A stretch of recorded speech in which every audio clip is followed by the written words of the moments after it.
The fluorescent lights above hummed their usual tired song, casting everything in the diner with a sickly yellow glow that made even the freshest coffee look days old.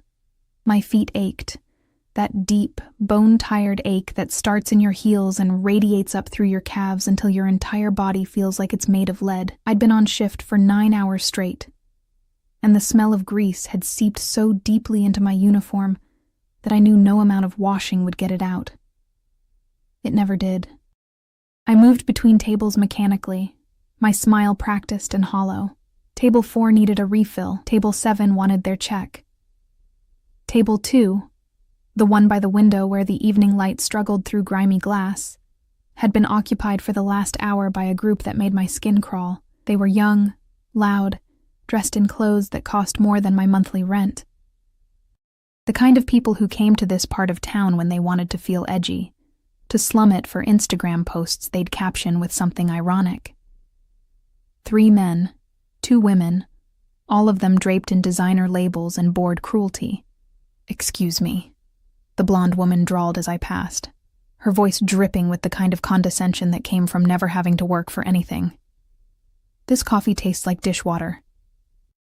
"Are you sure you know how to make coffee, or is that too complicated?" Her friends laughed. The sound was sharp, cutting through the low murmur of conversation in the diner like breaking glass. I felt heat creep up my neck, that familiar burn of humiliation mixing with exhaustion. "I can get you a fresh pot, ma'am." "Ma'am?" She wrinkled her nose as if I'd insulted her. "God, how old do you think I am? And no, I don't want more of your terrible coffee." "I want to know how someone ends up working in a place like this." She looked me up and down, her gaze lingering on my stained apron, my scuffed shoes, the flyaway strands of hair that had escaped my ponytail. "Did you, drop out of high school? Get pregnant too young? What's your tragic backstory?" The table erupted in laughter again. One of the men raised his phone, angling it toward me. "This is gold. The authentic poor experience." My hands trembled as I clutched my order pad. I wanted to say something cutting, something that would wipe those smirks off their faces. But I needed this job. I needed the tips, pathetic as they were. I needed to keep my head down and survive another day. I started, my voice small. "You'll just what?" Another woman chimed in, leaning forward with false concern. "Cry? Oh my God, are you going to cry? Someone record this." The diner had gone quiet. I could feel every eye on me, feel the weight of my humiliation pressing down like a physical thing. Even Sam behind the counter had stopped wiping glasses, frozen in that awkward space between wanting to defend me and not wanting to cause a scene. I opened my mouth, though I had no idea what I was going to say. That's when the door opened. I felt it before I saw it, a change in the air, like the pressure drop before a storm. The laughter at table 2 died mid-note. The casual chatter throughout the diner faded to nothing. The man who entered moved like liquid shadow, all controlled power and dangerous grace. He wore a suit that probably cost more than everything in this diner combined, black, perfectly tailored, the kind of fabric that whispered money with every movement. But it wasn't the suit that made everyone freeze. It was something else. Something in the way he carried himself, in the absolute certainty of his presence. 2 men flanked him, both built like mountains compressed into human form, their eyes constantly scanning the room. But I barely noticed them. My attention was caught, held, trapped by the man in the center. He was younger than I expected someone with that much presence to be. Maybe early 30s, with dark hair swept back from a face that belonged in Renaissance paintings. Sharp cheekbones, a jaw that could cut glass, and eyes. God, those eyes. Even from across the room, I could feel their weight. Dark, almost black, and utterly unreadable. The scent reached me before he did. Expensive cologne mixing with something else. Something that smelled like danger and dark promises. Leather and smoke and something indefinable that made my breath catch. His gaze swept the diner with the kind of assessment that missed nothing. It lingered for half a heartbeat on the group at table 2, and I watched them shrink into their seats, suddenly very interested in their phones. The man with the camera had already put it away, his hands shaking slightly. Then those dark eyes found me. I froze. My heart stuttered in my chest, then started racing like I'd run a marathon. He looked at me the way a predator looks at something it's decided belongs to it, with absolute focus, with complete certainty, with an intensity that made my knees weak. He moved toward me, and the entire diner seemed to hold its breath. His guards stayed by the door, but their presence was a clear message. This space, this moment, was under their control. "You," he said when he reached me, his voice low and smooth, with just the hint of an accent I couldn't place. It wasn't a question. It was a statement. A claim. I managed to nod, though my throat had gone completely dry. His eyes flickered to the group at table 2, and something dangerous flashed in their depths. "Were they bothering you?" No, I mean... The words tangled on my tongue. Up close, he was even more devastating. I could see the precise line of his collar, the subtle gleam of what might have been a very expensive watch beneath his cuff, the way his presence seemed to fill all the space around me until there was no room for air. Don't lie to me. It wasn't harsh, but it held absolute authority, the kind of voice that expected obedience, and always received it. The blonde woman made a small, frightened sound. The man who'd been recording was trying to sink into the booth's cracked vinyl. "We were just joking around," one of them stammered. "We didn't mean..." "Be quiet." He didn't raise his voice. He didn't need to. The 2 words landed like a physical blow, and the table went silent. He turned his attention back to me, and his expression softened, though soft was a relative term. "What's your name?" "Emma." It came out barely above a whisper. "Emma Cross." "Emma." He repeated it like he was tasting it, learning the shape of it. "How much longer is your shift?" My mind scrambled to process the question. I glanced at the clock, 7:47 p.m. "About an hour." He nodded, then did something that stopped my heart completely. He reached out and gently took the order pad from my shaking hands, his fingers brushing mine. The contact sent electricity racing up my arm. "You're done for tonight." He turned to Sam, who looked like he'd forgotten how to breathe. "She's with me. Pay her for the full shift, plus whatever she would have made in tips." Yes, sir, of course." Sam was already reaching for the register. "Wait, I can't just..." I started, but he was already guiding me toward the door with a hand at the small of my back. The touch was light, almost respectful, but I felt the steel beneath it. This wasn't a request. "Your coat," he said. I pointed mutely to the hooks by the kitchen, and he signaled to one of his guards, who retrieved my worn jacket with the efficiency of a military operation.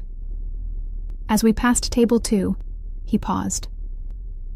The group looked up at him with undisguised terror, and he leaned down slightly, his voice dropping to something that made ice run through my veins even though the words weren't directed at me. "If I hear you've been back to this establishment, if I hear you've bothered anyone here again, if I even hear you've thought about places like this..." He let the threat hang, unfinished. It was so much more effective than any explicit promise of violence. "Do we understand each other?" They nodded frantically, and I saw the blonde woman had tears streaming down her carefully made-up face. Outside, the evening air hit me like a slap. A black car idled at the curb, sleek, expensive, the windows tinted so dark I couldn't see inside. One of the guards opened the rear door, and I realized with mounting panic that I was expected to get in. I don't even know your name," I managed, my voice shaking. He paused, one hand on the car door, and looked at me with something that might have been amusement. Dante Russo." The name meant nothing to me, but I saw recognition flicker in Sam's face through the diner window. Saw him go pale. I really should get back to work, I tried, even though I could feel the futility of it. "No," Dante said simply. "You shouldn't." He waited, and I realized he was giving me a choice, or the illusion of one. I could walk away, I could go back inside, but we both knew what I would choose. Because despite the fear coursing through me, despite every instinct screaming that this man was dangerous, I was also painfully aware that I'd never felt so seen in my entire life. I got in the car. The door closed with a solid final sound, and Dante slid in beside me, The interior smelled like leather and that same intoxicating cologne, and I was suddenly, acutely aware of how small the space was, how close he was sitting.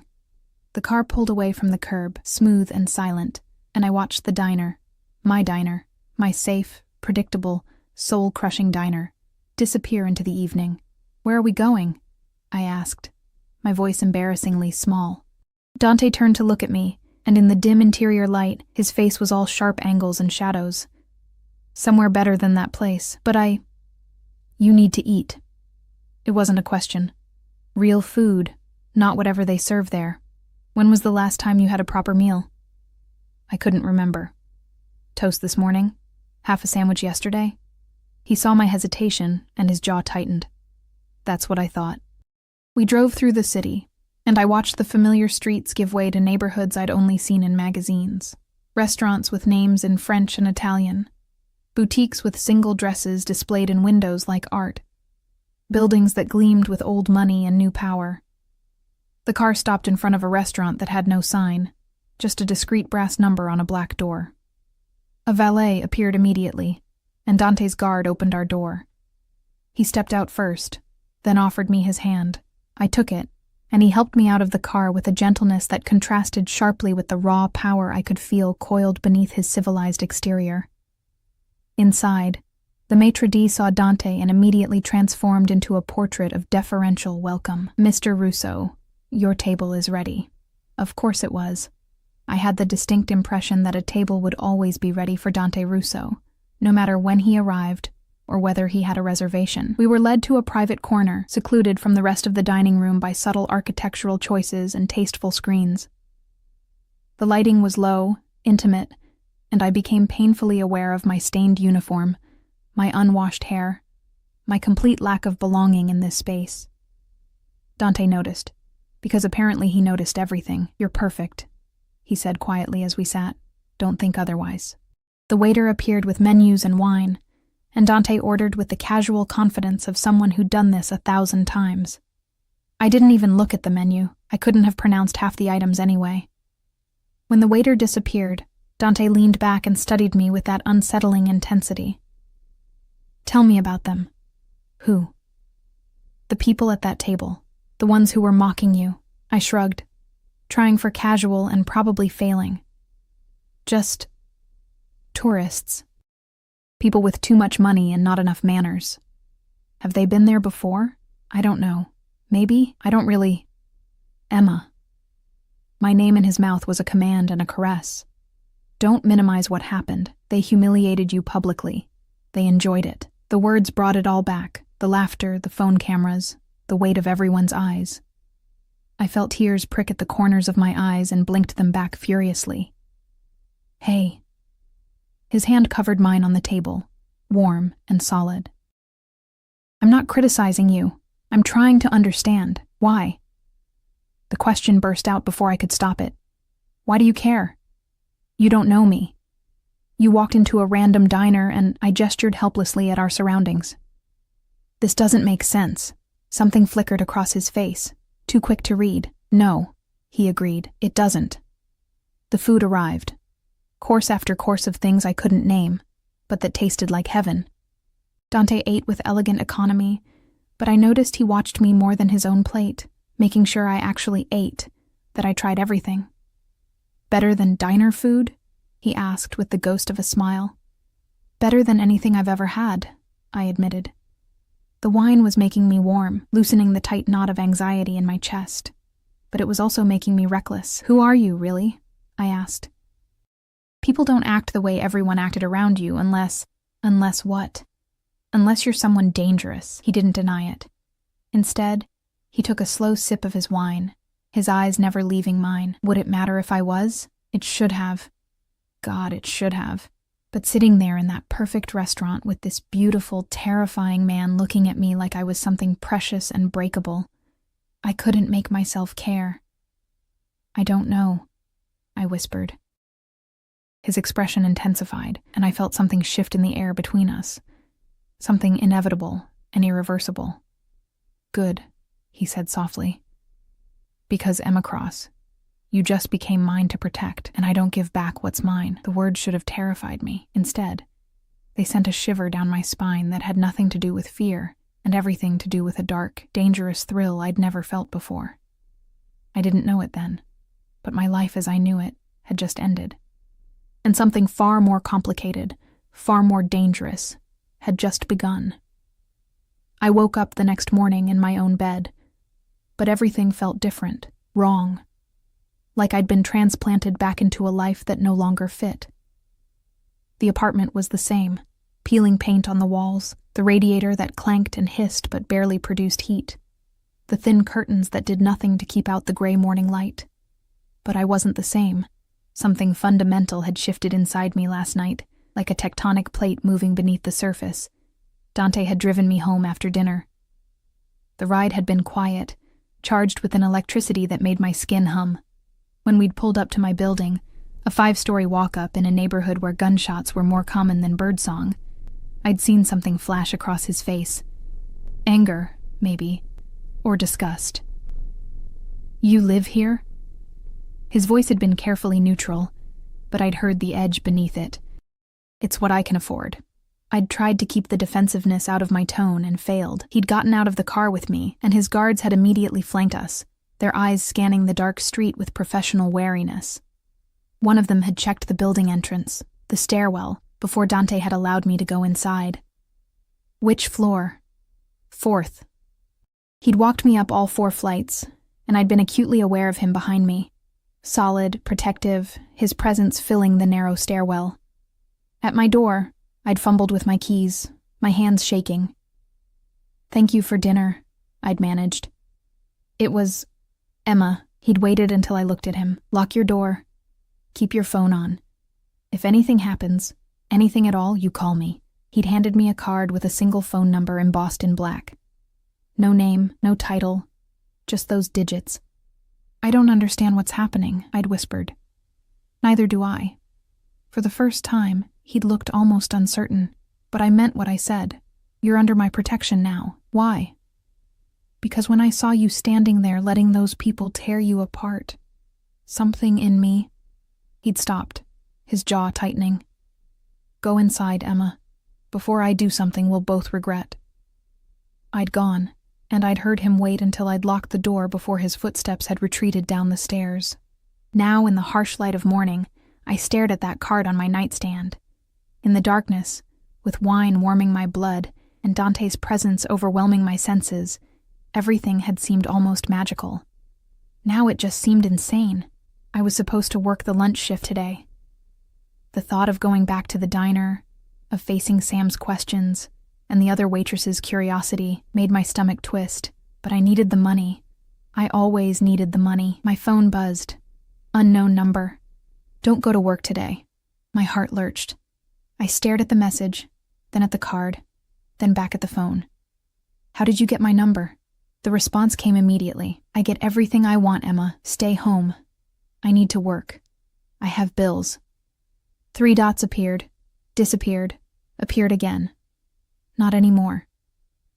Before I could process that, another message came through, a screenshot of a bank transfer. To my account. The amount made my vision blur. What is this? "Payment for lost wages. Don't argue." I called the number. He answered on the first ring. "This is insane," I said without preamble. "You can't just..." "I can." His voice was calm, absolute. "And I will. You're not going back to that diner, Emma. You don't get to make that decision for me." "Don't I?" There was something dangerous in his tone now. "Tell me honestly, do you want to go back? Do you want to spend your day having people like last night look through you, treating you like you're nothing?" The words hit too close to home. "That's not the point." "It's exactly the point. You deserve better than that place." "And what do I deserve? To be some mafia boss's charity case?" The words were out before I could stop them. Silence on the other end, long enough that I wondered if I'd crossed a line. If he'd hang up, and I'd never hear from him again. "Is that what you think you are?" His voice had dropped to something low and dangerous. "Charity? I don't know what I am. I don't know what any of this is." "Then let me make it clear." I heard movement, the sound of a door closing. You're not charity, Emma. You're something I intend to keep. The money isn't payment. It's protection. You will not worry about bills. You will not worry about rent or food or anything else. That's not negotiable. Everything is negotiable. Not with me. A pause. I'm coming over. What? No, you can't just... What's your apartment number? I hesitated, and I heard him make a sound that might have been amusement. I can find it in 30 seconds, or you can tell me. Your choice. 4C, I said, defeated. But my apartment is a mess, and I haven't showered in 20 minutes. He hung up. I stood frozen for a moment, then panic galvanized me into motion. I stripped off my sleep clothes, an oversized t-shirt with holes and shorts that had seen better days, and jumped in the shower. The water was lukewarm at best, the pressure pathetic, but I scrubbed quickly, washed my hair, tried to make myself presentable. What do you wear when a man like Dante Russo is coming to your apartment? Everything I owned was worn or stained or both. I settled on jeans without holes and a simple black sweater that at least fit well. I was still trying to do something with my wet hair when the knock came. He stood in my doorway looking like he'd stepped out of a magazine. Dark jeans, a black shirt with the sleeves rolled to reveal forearms that made my mouth go dry. A leather jacket that probably cost more than my yearly rent. Behind him, one of his guards stood at the top of the stairs. You came alone? I asked, which was stupid because clearly he hadn't. Marco stays outside. He stepped into my apartment without waiting for an invitation, and I watched him take in the cramped space. The kitchenette that was really just a hot plate and a mini fridge, the futon that served as both couch and bed, the single window that looked out onto a brick wall. His expression went carefully blank, which was somehow worse than if he'd shown disgust. How long have you lived here? 3 years. And before that? Foster care, group homes mostly. The words came out flat. I'd learned a long time ago not to expect pity. Something shifted in his face. You have no family? Not that wants me. I crossed my arms, defensive. Look, I know it's not much, but it's mine. I pay for it myself. I don't need... He crossed the space between us in 2 strides and pulled me against him. The movement was so sudden, so unexpected that I gasped. His arms came around me, and he held me like I was something infinitely precious, like he was afraid I might disappear. Dante? My voice was muffled against his chest. You don't have to be alone anymore. The words were rough, almost angry. Do you understand me? You don't have to fight for everything by yourself. I should have pushed him away, should have been scared or angry or something other than this. This overwhelming relief at being held, at feeling safe for the first time in longer than I could remember. I don't understand you, I whispered. I don't understand myself either. He pulled back enough to look at me, his hands coming up to frame my face. From the moment I walked into that diner and saw you, something clicked into place, like I'd been waiting my whole life without knowing what I was waiting for. That's crazy. Yes. His thumb traced my cheekbone with devastating gentleness, but here we are. His phone buzzed. He ignored it. It buzzed again, insistent, and he cursed under his breath in Italian before pulling it out. His expression changed as he read the screen, something dark and dangerous sliding over his features like a mask. What's wrong? Nothing you need to worry about, but his voice had gone cold, and I knew he was lying. Dante, I have to go. He stepped back, and I felt the loss of his warmth like a physical thing. But I'm leaving Marco outside. He'll make sure you're safe. Safe from what? He paused at the door, and when he looked back at me, his eyes held something that made my blood run cold. From people who might want to use you to get to me. What does that mean? It means that by being seen with me, by accepting my protection, you've painted a target on your back. He said it matter-of-factly, like he was discussing the weather. It also means that anyone who tries to touch you will learn what happens when someone takes what's mine. The possessiveness in his voice should have terrified me. Instead, it sent heat pooling low in my stomach. I didn't ask for this. No, he agreed, you didn't. But you have it anyway. He pulled out his phone and typed something quickly. I'm having some things delivered. Don't refuse them. What things? Things you need. He was already heading down the stairs, Marco falling into step behind him. "Lock the door, Emma, and keep your phone on." Then he was gone, and I was left standing in my apartment, my heart racing, my world tilted completely off its axis. The delivery started an hour later. First came the groceries, not just food, but good food. Fresh vegetables, meat from a butcher, bread from a bakery, things I'd seen in stores but never bought because they were too expensive. The delivery man set everything in my tiny kitchenette and left without a word. Then came the clothes. Box after box of them. Jeans that actually fit. Sweaters soft enough to make me cry. A winter coat that looked like it could withstand Arctic temperatures. Shoes. Boots. Things I needed but had been too proud or too poor to buy. I called him. "You need to stop." "No." He sounded distracted, like he was in the middle of something. I heard voices in the background, tense and rapid. "Dante, this is too much." "It's not nearly enough. There's more coming. Don't argue with me about this, Emma." "I don't have time right now. What's going on? Where are you?" A pause. "Handling something. I'll call you later." He hung up before I could respond.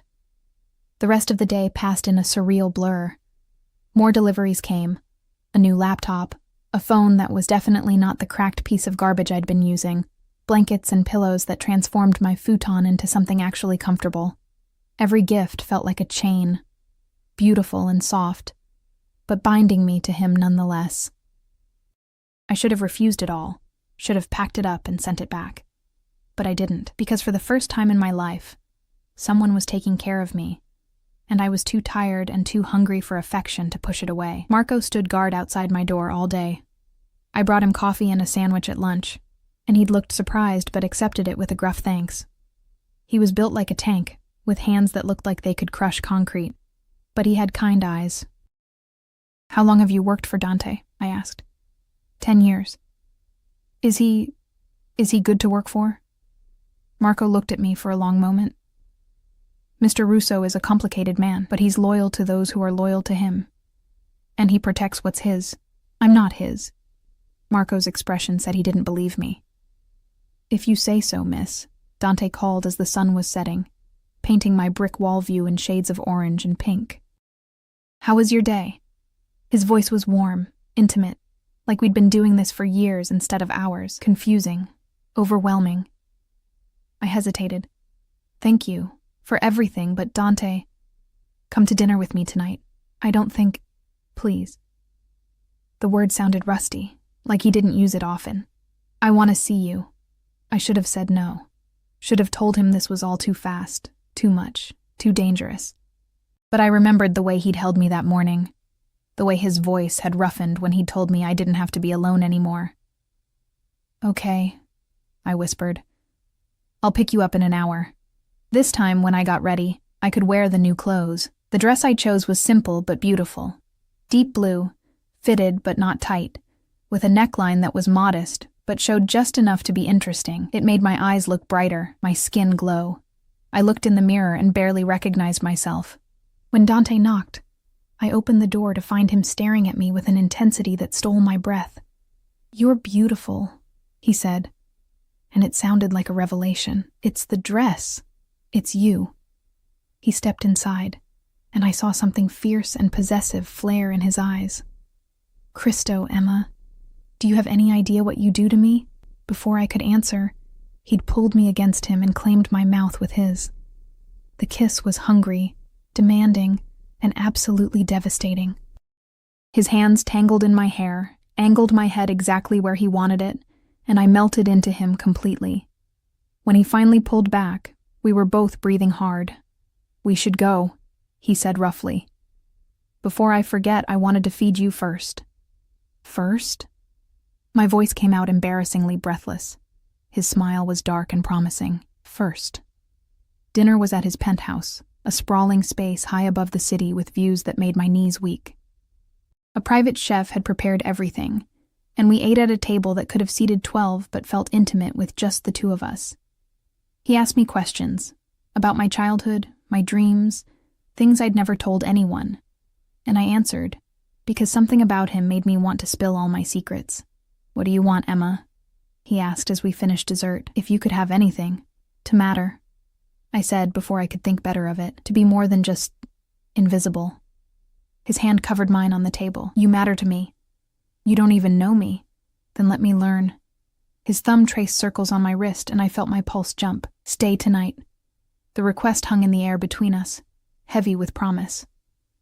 I don't do this, I whispered. I've never. Never? I shook my head, embarrassed. I've been too busy surviving to live. Something blazed in his eyes, possession and pride and dark satisfaction. Good. He stood and offered me his hand. Come with me. I took it and let him lead me into the unknown. His bedroom was a study in controlled luxury. Dark walls, enormous bed with sheets that probably cost more than my entire wardrobe used to, floor-to-ceiling windows that overlooked the glittering city below, but I barely noticed any of it. My entire focus had narrowed to the man standing before me, his dark eyes burning with an intensity that made my knees weak. We don't have to do anything you're not ready for, Dante said quietly, his hand settling on my waist with devastating gentleness. Just being near you is enough. The words undid something inside me. My whole life, I'd been too much or not enough, always adjusting myself to fit into spaces that didn't want me. But standing there in his arms, I felt like I was exactly right. I want this, I whispered. I want you. His control snapped. I felt it in the way his grip tightened, in the low growl that rumbled from his chest as he pulled me against him and kissed me like a man starving. His hands were everywhere, threading through my hair, sliding down my spine, pulling me impossibly closer. I melted into him, giving myself over to sensations I'd never allowed myself to feel. He walked me backward until my legs hit the bed, then lowered me onto those impossibly soft sheets with a reverence that made tears prick my eyes. He followed me down, his weight settling over me in a way that felt protective rather than confining. Tell me if you want me to stop, he murmured against my throat, his lips tracing a path that made me shiver. Tell me if it's too much. Don't stop, I breathed. Please don't stop. What followed was acclaiming, deliberate, thorough, devastating. He mapped every inch of my skin with his hands and mouth, learning what made me gasp, what made me arch against him. He was patient, despite the tension I could feel coiled in every muscle, taking his time to ensure my pleasure before seeking his own. When he finally moved inside me, the initial pain gave way to something transcendent. He held me through it, whispering words in Italian I didn't understand but felt in my bones. And when I shattered in his arms, he followed moments later, my name on his lips like a prayer, or a curse, or both. Afterward, he held me against his chest, his heartbeat steady beneath my ear. His fingers traced idle patterns on my shoulder, and I felt more at peace than I could ever remember feeling. Stay, he said into the darkness. Not just tonight. Stay with me. What does that mean? It means you move in here. It means you let me take care of you properly. It means... He paused, and I felt tension return to his body. It means you're mine, Emma, completely. I should have been frightened by the possessiveness in his voice, should have recognized the cage he was building around me, golden and beautiful, but a cage nonetheless. But lying there in his arms, warm and sated and safe, I couldn't bring myself to care. Okay, I whispered. His arms tightened around me. You won't regret this. I'll give you everything. I don't need everything. I just need... What? Tell me what you need. This, I said simply. Someone who sees me. He pressed a kiss to my temple. I see you, Bella. Every part of you. I fell asleep wrapped in his protection. And for once, the nightmares that usually plagued my sleep stayed away. I woke to sunlight streaming through windows I'd forgotten to close, and the smell of fresh coffee. Dante was already dressed, black pants, white shirt unbuttoned at the collar, looking like he'd stepped out of an Italian Vogue spread. He sat in a chair near the bed, watching me with an expression I couldn't quite read. Good morning, I said, suddenly shy. In the bright light of day, what we'd done felt both more real and more surreal. Good morning. His voice was warm, but there was something tight around his eyes. We need to talk. My stomach dropped. Here it was, the morning after regret, the realization that he'd made a mistake. Okay. He stood and came to sit on the edge of the bed, taking my hand in his. I need you to understand what being with me means, what I am. You're involved in organized crime. It wasn't a question. I'd pieced it together from the fear people showed him, the guards, the power that clung to him like a second skin. His jaw tightened. Yes, my family. We control most of the business in this city, legitimate and otherwise. Why are you telling me this? Because you deserve to know what you're getting into. Being with me, accepting my protection, it makes you a target. There are people who would hurt you to get to me. The words should have terrified me. Instead, I felt a strange calm settle over me. And you'll protect me from them, with my life. The vow was immediate, absolute. But Emma, this life, it's not easy.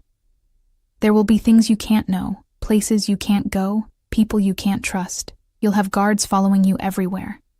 Your freedom will be limited. My freedom? I almost laughed. Dante, I've been trapped my whole life. Trapped in poverty and shitty apartments and jobs that treat me like I'm nothing. At least this cage comes with someone who actually cares. Something fierce and possessive flared in his eyes. I more than care, Emma. I'm obsessed with you.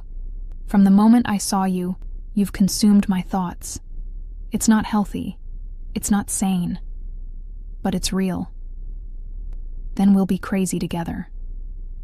He pulled me into his arms, and I felt him shudder.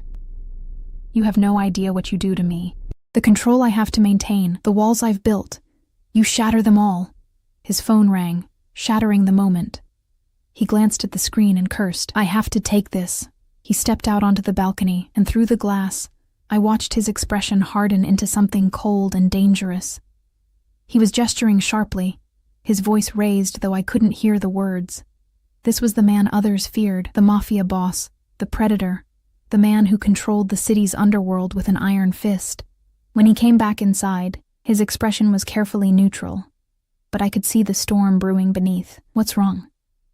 Nothing for you to worry about. He was already pulling on his jacket, checking his phone. I need to handle something. Marco will stay with you. Dante, I'll be back tonight. He kissed me hard and fast, then pulled back to look at me with burning intensity. Don't leave this penthouse. Don't answer the door for anyone except Marco. Promise me. I promise, but promise me, Emma. His hands gripped my shoulders. This is important. I promise. He left, and the apartment felt cavernous and empty without him. I wandered through the space, taking in details I'd missed the night before.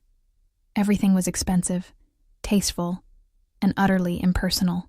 There were no photos, no personal touches, nothing that spoke of the man who lived here beyond his wealth. I found his office, a room he probably hadn't meant for me to enter, but the door was ajar. Inside, everything was dark wood and leather, with a massive desk dominating the space. Papers were scattered across the surface, and I knew I shouldn't look, but curiosity won out. Most of it was in Italian or coded in ways I couldn't understand. But one folder caught my eye.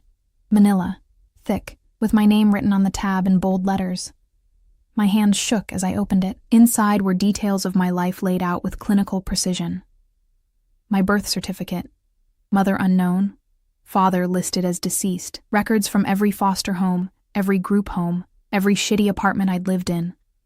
School records, medical records, employment history, bank statements showing my pathetic balance, and photos, recent photos, of me walking to work, leaving my apartment, sitting alone in the diner during slow periods.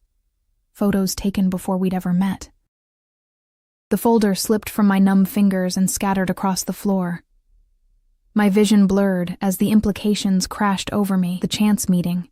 It hadn't been chance at all. He'd been watching me, hunting me, and I'd walked right into his trap. The door opened behind me, and I spun around to find Marco standing there, his expression grim. Miss Cross, you shouldn't be in here. How long? My voice was shaking. How long was he watching me before he walked into that diner? Marco's silence was answer enough. Get out. I was backing away from him, from the scattered papers, from the evidence of my own stupidity. Get out. I need to think.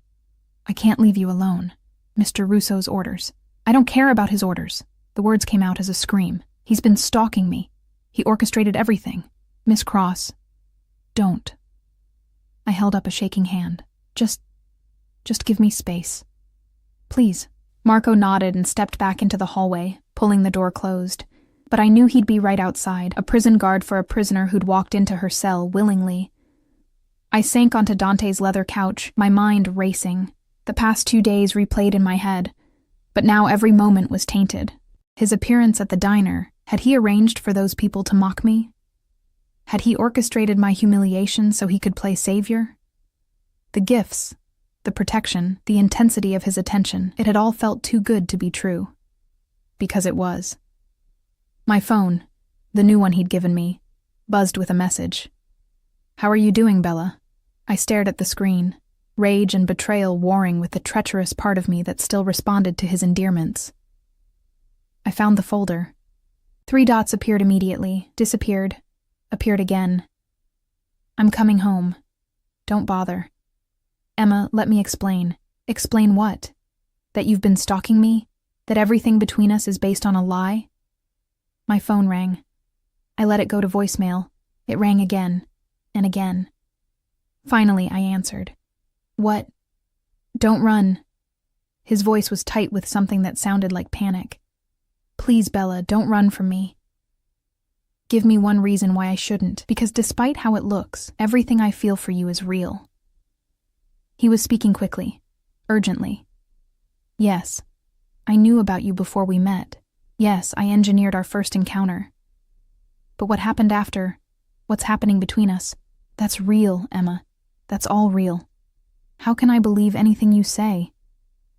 "Because you feel it too, this connection between us. It's not something that can be faked or forced. You know that." I wanted to deny it, but the words caught in my throat because he was right. The way my body responded to his, the way my heart raced when he was near, the sense of safety and belonging I felt in his arms. I couldn't fake that even if I wanted to. "Why me?" I whispered. "Out of everyone in this city, why did you choose me?" Silence stretched between us, and when he finally spoke, his voice was raw. "Because when I saw your photo, something in me recognized you. Like I'd been searching my whole life without knowing what I was looking for, and suddenly there you were. It sounds insane. It is insane. Yes. But it's also the truth." I heard a car door slam, an engine start. "I'm 10 minutes away. Please, Emma, let me explain properly."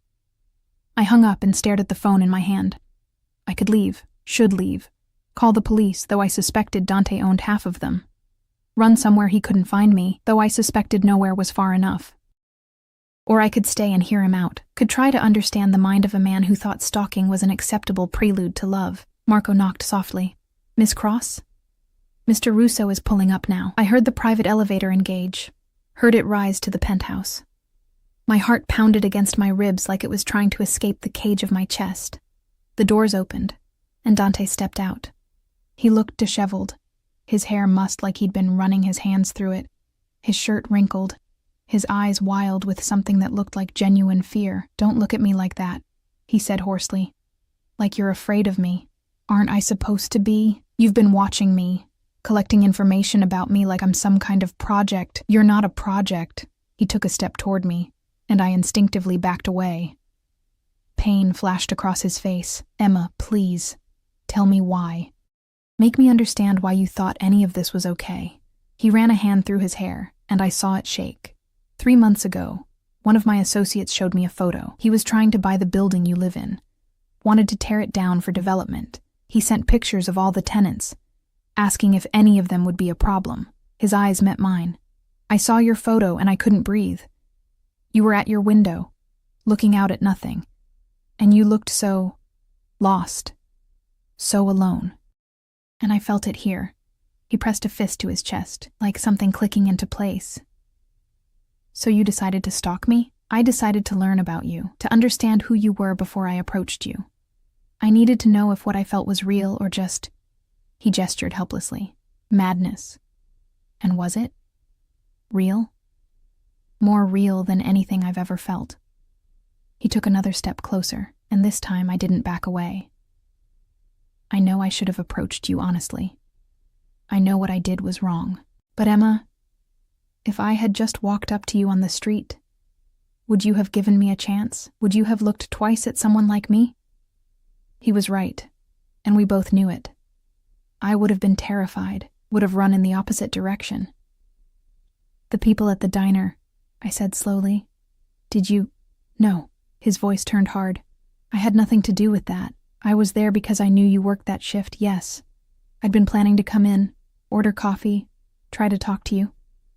But when I walked in and saw them humiliating you, his hands clenched into fists. I wanted to kill them, Emma. Actually, kill them. The only thing that stopped me was not wanting to terrify you. I believed him. God help me. I believed every word. This is so messed up, I whispered. I know. He closed the distance between us, and this time I let him. His hands came up to cup my face with heartbreaking tenderness. I'm not a good man, Bella. I've done things that would give you nightmares. But with you, for you, I want to be better. I don't need better. I need honest. Then here's honesty. I'm obsessed with you, possessive of you. The thought of another man looking at you makes me want to commit violence. I want to keep you here, safe, mine, where nothing can touch you. It's not healthy. It's not normal. But it's what I feel. The words should have sent me running. Instead, they sent heat pooling through me, made my heart race for entirely different reasons. I'm scared, I admitted. Of me? Of how much I want this. Of how easy it would be to let you consume me completely. His thumb traced my bottom lip, then let me. Let me consume you, and I'll let you consume me in return. We'll be each other's destruction and salvation. He kissed me then, and it tasted like desperation and promise, and the beginning of something that would either save us or destroy us both. When we finally pulled apart, both breathing hard, I made my decision. No more lies, I said firmly. No more secrets. If this is going to work, I need complete honesty. Agreed. His arms tightened around me. Ask me anything. The business you had to handle today, what was it? His expression darkened. Someone tried to move into our territory. They've been dealt with. Dealt with how? Do you really want to know? I thought about it, then shook my head. Not yet. But someday I will. Someday I'll want to know every dark corner of your world. And when that day comes, I'll show you everything. He pressed his forehead to mine. I'm not going to lose you, Emma. Not now that I've found you. You're so sure this will work. I've never been more certain of anything. His voice was fierce with conviction. You're mine, and I'm yours. That's not going to change. In the back of my mind, a small voice warned that this was dangerous, that I was falling too fast, that men like Dante Russo destroyed the things they loved. But I silenced it, because for the first time in my life, I felt whole, seen, cherished. And if that was madness, then I'd gladly be insane. The next 2 weeks passed in a blur of adjustment and discovery. Moving into Dante's penthouse had been surreal, going from my cramped apartment to a space that felt more like a luxury hotel than a home. But slowly, I'd begun to make it ours. Fresh flowers on the dining table, books scattered on the coffee table, my worn but beloved blanket draped over the pristine leather couch. Dante watched these small acts of claiming with something like reverence, as if each personal touch I added was a gift. And maybe it was. Maybe by making myself at home in his space, I was telling him I was choosing to stay. The guards became familiar faces. Marco, always outside whatever room I was in. Antonio, who drove us everywhere and had a surprisingly gentle smile. Luca, younger than the others, who blushed whenever I spoke to him. They were my constant shadows, and I'd learned to accept their presence as the price of being Dante's. Because that's what I was now, Dante's. His woman. His obsession. The words should have chafed, but instead they settled over me like a comfortable weight. He was insatiable in his need to know me, to understand every facet of who I was. We'd spend hours talking, about my childhood, my dreams, the books I loved, the future I'd never let myself imagine. And slowly, carefully, he'd begun to reveal himself to me as well. His father had built the family empire through ruthlessness and blood. Dante had inherited it at 25 when the old man had a heart attack, and he'd spent the last 7 years consolidating power and eliminating threats. He spoke of it matter-of-factly, without pride or shame, simply stating facts. "Does it bother you?" he'd asked one night as we lay tangled together. "Knowing what I do?" I'd thought about it carefully. It should. But I can't separate who you are now from what you've done, and who you are now, with me. That's what matters. His arms had tightened around me. "You see the best in me. I don't deserve it. Maybe not, but you have it anyway."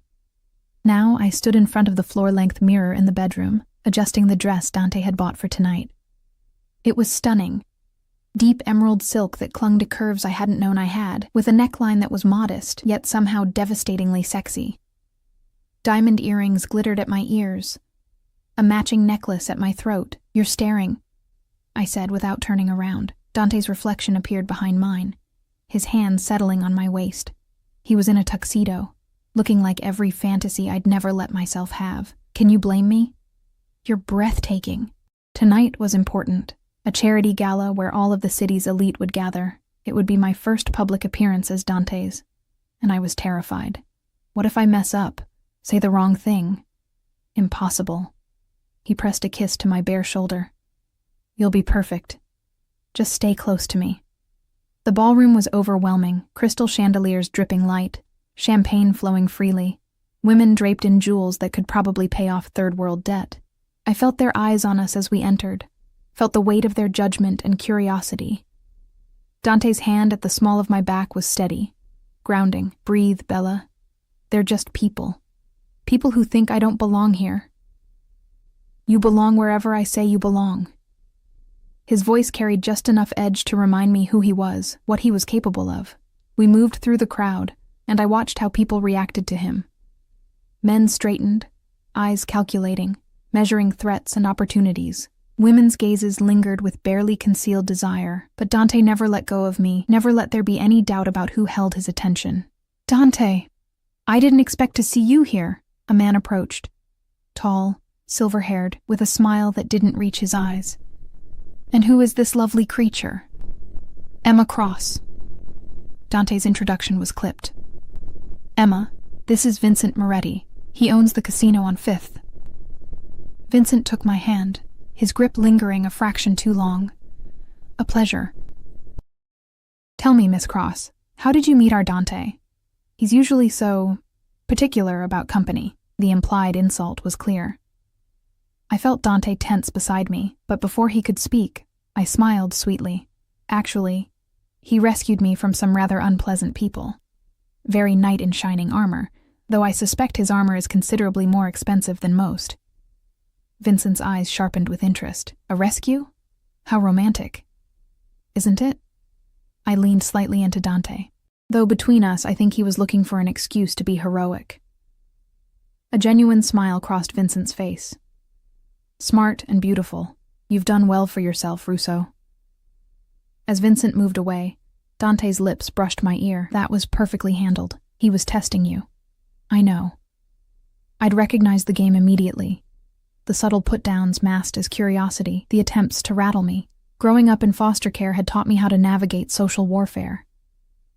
The evening progressed, and I met more of Dante's world. Business associates who spoke in careful euphemisms, politicians who shook his hand with fear in their eyes, society women who looked at me like I was a temporary distraction, something to be tolerated until Dante came to his senses. But then a woman approached, and everything changed. She was stunning, tall, perfectly styled, wearing a red dress that probably cost more than my old apartment. And the way she looked at Dante held a familiarity that made my stomach clench. "Dante." Her voice was warm honey. "It's been too long. Isabella." Something shifted in Dante's expression. Not warmth exactly, but recognition. History. Her dark eyes slid to me, dismissive. "And you've brought company. This is Emma, my girlfriend." The possessiveness in his voice was unmistakable. "Girlfriend?"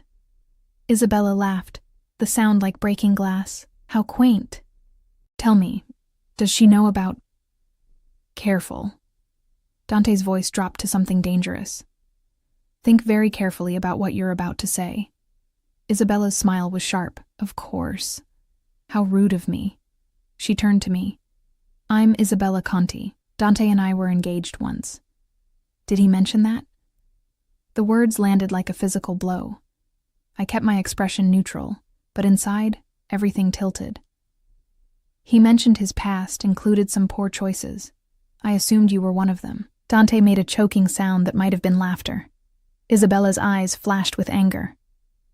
Poor choice? We were together for 3 years. We were supposed to be married. And yet, here he is with me. I met her gaze steadily, which suggests he made the right decision after all. You little... Isabella. Dante's hand tightened on my waist. This conversation is over. Walk away. She looked between us, and something venomous crossed her face. She won't last, Dante. Girls like her never do. Once you get bored of playing savior, you'll remember what real class looks like. She swept away, leaving tension crackling in her wake. Why didn't you tell me about her? I asked quietly. Because she doesn't matter. Hasn't mattered for 2 years. What happened? His jaw tightened. She wanted power more than she wanted me. When she realized I'd never give her control of the family business, she showed her true colors. We ended it. And she married a banker 6 months later. She still wants you. She wants what I represent. There's a difference. He turned me to face him. You, Emma, you wanted me before you knew what I was. That's the difference. Before I could respond, a commotion erupted near the entrance. Raised voices, the sound of something breaking. Dante's entire body went rigid, his hand moving to the small of his back where I knew he kept a gun. Marco, he said sharply, and suddenly his guards were surrounding us, moving us toward a side exit. What's happening? Stay close. His voice had gone cold, all traces of the man who held me gently replaced by the predator underneath.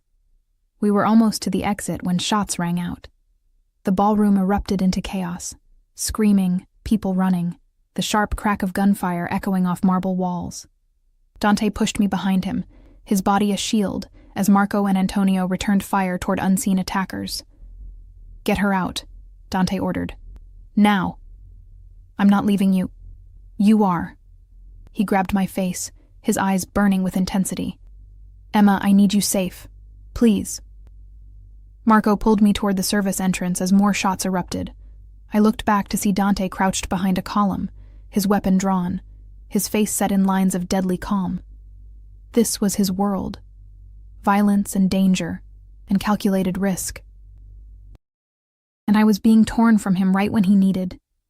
The thought cut off as Marco shoved me into a service corridor. Antonio was ahead of us, weapon drawn, clearing the path. My heels clicked against tile as we ran, the sounds of chaos fading behind us. We burst into the kitchen, all stainless steel and stopped clocks of frozen staff, through another door, down cement stairs, into an underground parking garage where a car waited, engine running. Marco pushed me inside and climbed in after me. Antonio took the driver's seat, and we were moving before my door even closed. What about Dante? My voice shook. He can handle himself, Miss Cross. Our job is keeping you safe. We drove in tense silence, taking turns too fast, running lights. I kept my phone clutched in my hand, willing it to ring, needing to know Dante was okay. Finally, it buzzed. I'm fine. Stay with Marco. I'll come to you soon. What happened? Rivals making a move. Nothing I can't handle. Are you hurt? No. Scared, but not hurt. Good, I'll make them pay for frightening you. The words should have been disturbing. Instead, they sent a dark thrill through me. This was who he was, a man who responded to threats with overwhelming force, who protected what was his with ruthless efficiency. We arrived at a different building, not the penthouse, but something smaller, secure. A safe house, Marco called it. The apartment was furnished but impersonal, clearly maintained for exactly these situations. How often does this happen? I asked, as Marco checked the windows, ensured the locks were secure. Rarely. Mr. Russo has kept the peace for years. But sometimes, someone gets ideas above their station. And what happens to them? Marco's expression was grim. They learn why getting ideas was a mistake. Hours crawled by. I paced, unable to sit still, jumping at every sound. Marco stood guard by the door, patient and unmovable. Finally, near midnight, I heard voices in the hallway. The lock disengaged, and Dante strode in. He had blood on his shirt. Not much, but enough. His knuckles were raw, his expression thunderous, but when he saw me, everything in his face softened. Emma. My name was relief and reverence. I ran to him, and he caught me, his arms crushing me against him. You're hurt. Not my blood. He pulled back to look at me, his hands running over me as if checking for injuries. Are you okay? Did anyone touch you? I'm fine. Marco got me out. I touched his face, needing the contact. What happened? The Calabresi family decided to test my resolve. They chose poorly. His voice was flat, empty of emotion. They won't make that mistake again, did you? Yes. He met my eyes steadily, letting me see the truth. I did what needed to be done. I should have been horrified. Should have pulled away from the man admitting to violence so casually, but all I felt was relief that he was alive, that he'd come back to me. Take me home, I whispered. Take me home and hold me. Something blazed in his eyes, gratitude and possession and desperate need. Always, Bella. Always. The aftermath of the gala attack changed everything. Dante became hypervigilant, increasing security until I had guards shadowing my every movement. The penthouse felt less like a home and more like a fortress. Cameras monitoring every entrance, reinforced doors, panic rooms I prayed we'd never need to use. But it was the change in Dante himself that unsettled me most. He'd always been protective, possessive even, but now that intensity had amplified to something almost suffocating. He barely let me out of his sight. When business forced him away, he called constantly, needed updates from Marco every hour, his paranoia a living thing between us. You need to breathe, I told him one morning after he'd checked the locks for the third time. I'm safe here. You were safe at the gala too, until you weren't. His voice was tight, his eyes haunted. Emma, if something had happened to you... But it didn't. I'm here. I'm fine. He pulled me against him, his grip almost painful. I can't lose you. You understand that? I can't. You won't. I pressed my face against his chest, breathing in his scent, cologne and coffee and something uniquely him. I'm not going anywhere, but I was starting to feel the weight of the cage, beautiful as it was. I hadn't left the penthouse in a week. Hadn't seen sunlight except through bulletproof glass. The walls were closing in, and I needed air. I want to go outside, I said that afternoon. Just for a walk. Fresh air. Dante looked up from his laptop, his expression immediately wary. It's not safe. It's been a week. You said yourself the Calabresi family has been neutralized. Neutralized doesn't mean eliminated. There could be remnants, people looking for revenge. Then send guards with me. Send a whole army if you want. But Dante, I can't stay locked in here forever. Something flickered across his face, understanding warring with fear. You feel trapped. I feel protected. But yes, sometimes trapped too. I moved to where he sat, kneeling between his legs so I could look up at him. I know you're scared. I know what happened at the gala terrified you. But you can't keep me in a box, no matter how gilded it is. His hands came up to frame my face. The thought of you out there, exposed, vulnerable, it makes me insane. I know, but I need this. Please. He studied me for a long moment, then nodded reluctantly. Tomorrow. Marco, Antonio, and Luca will accompany you. You stay in public places, you don't go anywhere alone, and you keep your phone on at all times. Deal. I kissed him softly. Thank you. Don't thank me yet. You haven't seen the armored car I'm making you take. He wasn't joking. The next morning, I found myself climbing into a vehicle that looked like it could withstand a tank assault. Marco drove while Antonio sat beside me, and Luca followed in a second car. It was overkill, but I bit back complaints because I knew this was Dante compromising, and that meant something. We went to a park, one of those carefully maintained green spaces where families gathered and children played. It was a crisp autumn day, the kind where the air smelled like dying leaves and possibility. I breathed deeply, feeling tension I hadn't realized I was carrying start to ease. "Thank you for this," I told Marco, as we walked along a tree-lined path. "Mr. Russo wants you happy." Marco's expression was carefully neutral. "Though he also wants you alive, so please don't wander off." I smiled. "I'll behave." We'd been walking for maybe 20 minutes when I noticed her, a little girl, maybe 5 years old, standing near a fountain looking lost. She had dark curls and huge brown eyes filled with tears. "Marco, that little girl—" "I see her." He was already scanning the area, looking for threats or parents. I approached slowly, crouching down to her level. "Hey, sweetheart, are you okay? Where's your mommy?" She looked at me with those huge eyes, and her lower lip trembled. "I don't know. I was getting ice cream and she was right there, and then she wasn't," and the words tumbled out in a rush before dissolving into sobs. "It's okay. We'll find her. What's your name?" "Sophia." My heart clenched. "That's a beautiful name. I'm Emma. Can you tell me what your mommy looks like?" Before she could answer, a woman came running toward us, her face twisted with relief and fear. "Sophia! Oh my God, Sophia!" The little girl ran to her mother, and they embraced with the desperation of people who'd glimpsed losing each other. The woman looked at me with tears streaming down her face. "Thank you. Thank you so much for staying with her." "Of course. I'm just glad you found each other." As they walked away, hand in hand, something inside me twisted painfully.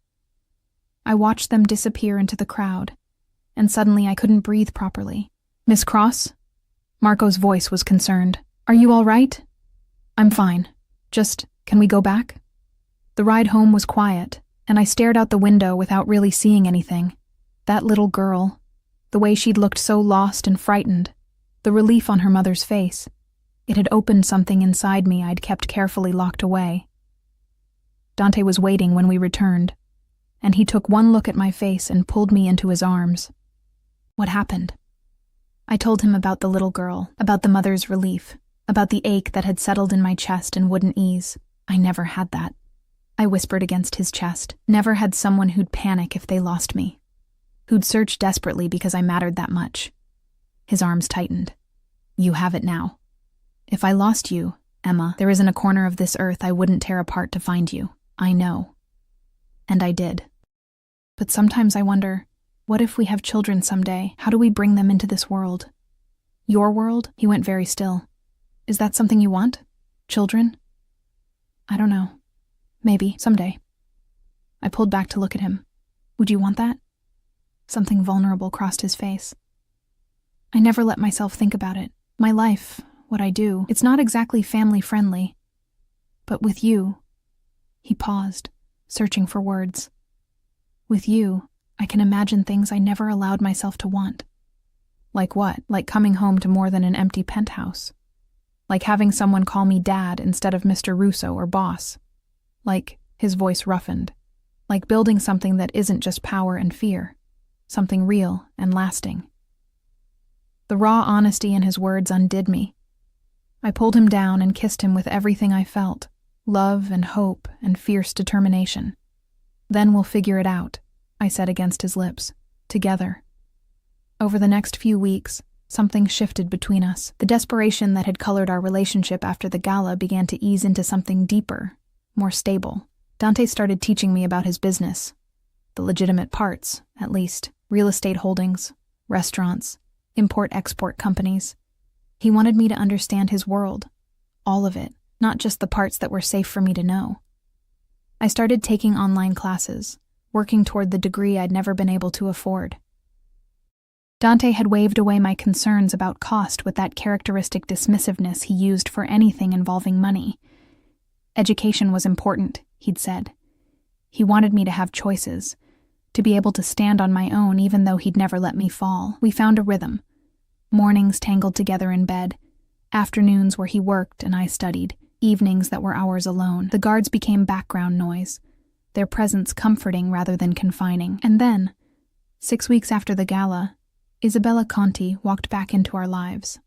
I was in Dante's office, curled up in the leather chair by the window with a textbook, when Marco knocked and entered, looking tense.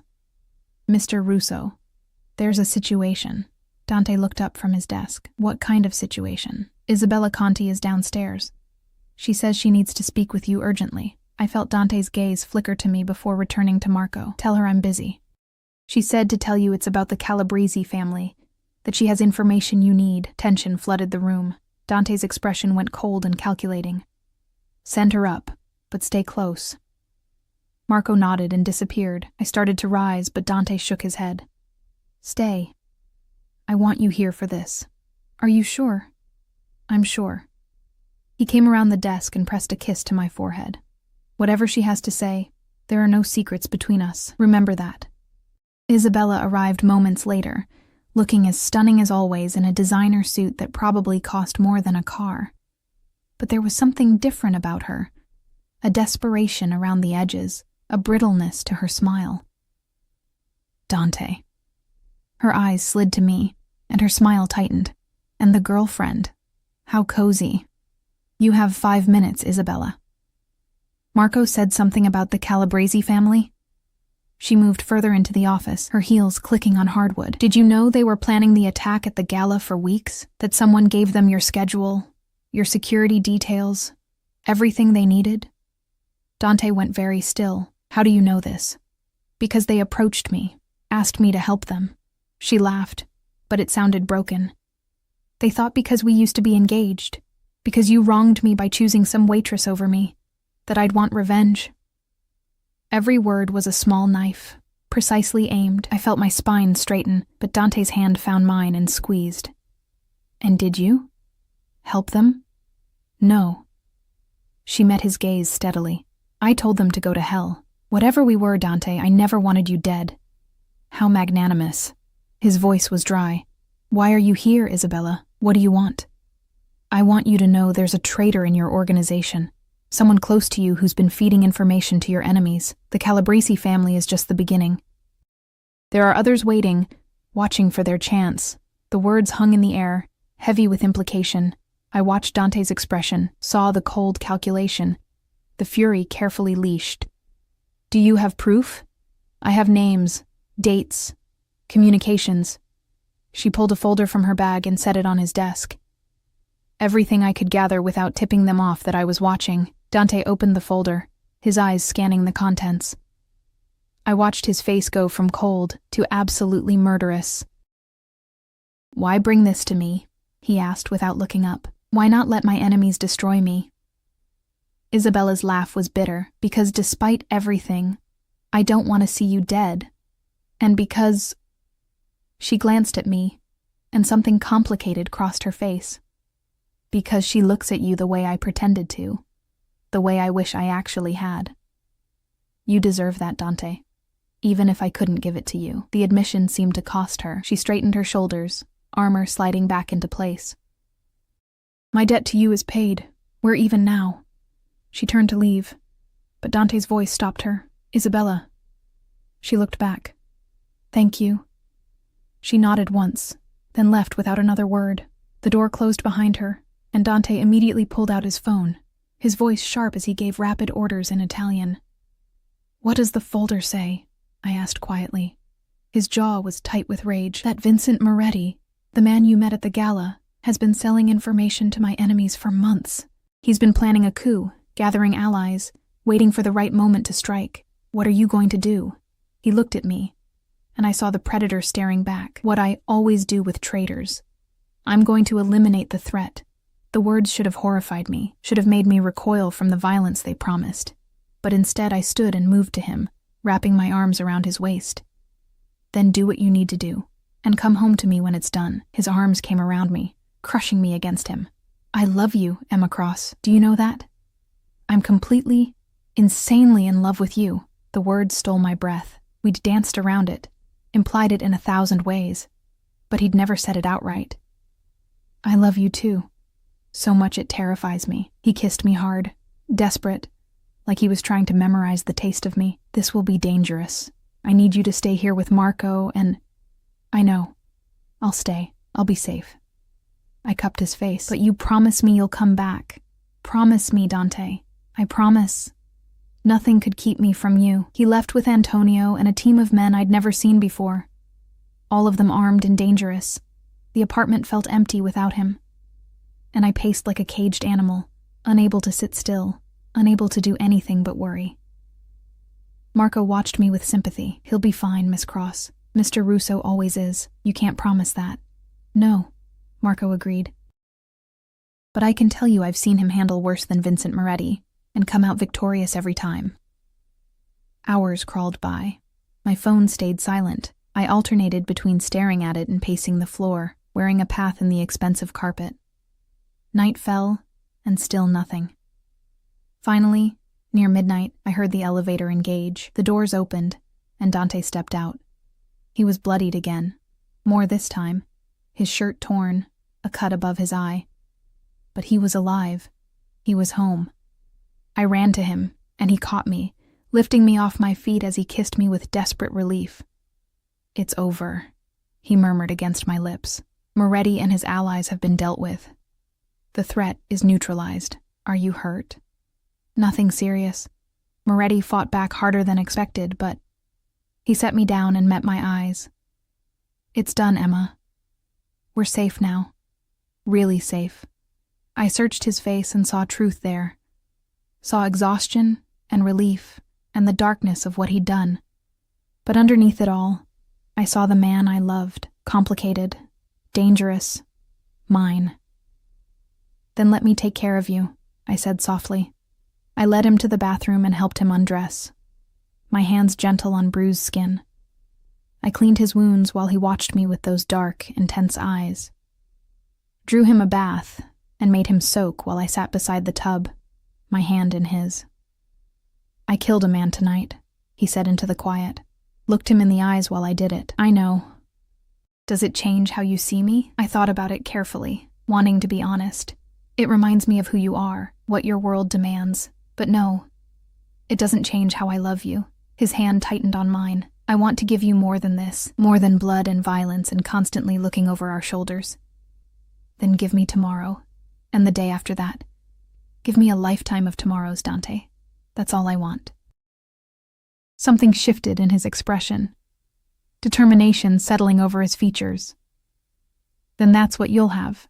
3 months later, on a crisp winter morning, I stood in front of a judge in a private ceremony with only Marco, Antonio, and Luca as witnesses. Dante slid a ring onto my finger, platinum with a diamond that caught light and threw rainbows, and promised to love me, protect me, cherish me until death parted us. I made the same promises and meant every word. We'd found something neither of us had been looking for: belonging, home, a future that stretched ahead filled with possibility instead of just survival. Was it conventional? No. Was it perfect? Far from it.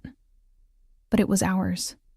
And as Dante pulled me into his arms and kissed me while our small audience applauded, I knew with absolute certainty that I'd made the right choice. The waitress who'd been invisible had been seen. The girl who'd had nothing had found everything. I was Emma Russo now,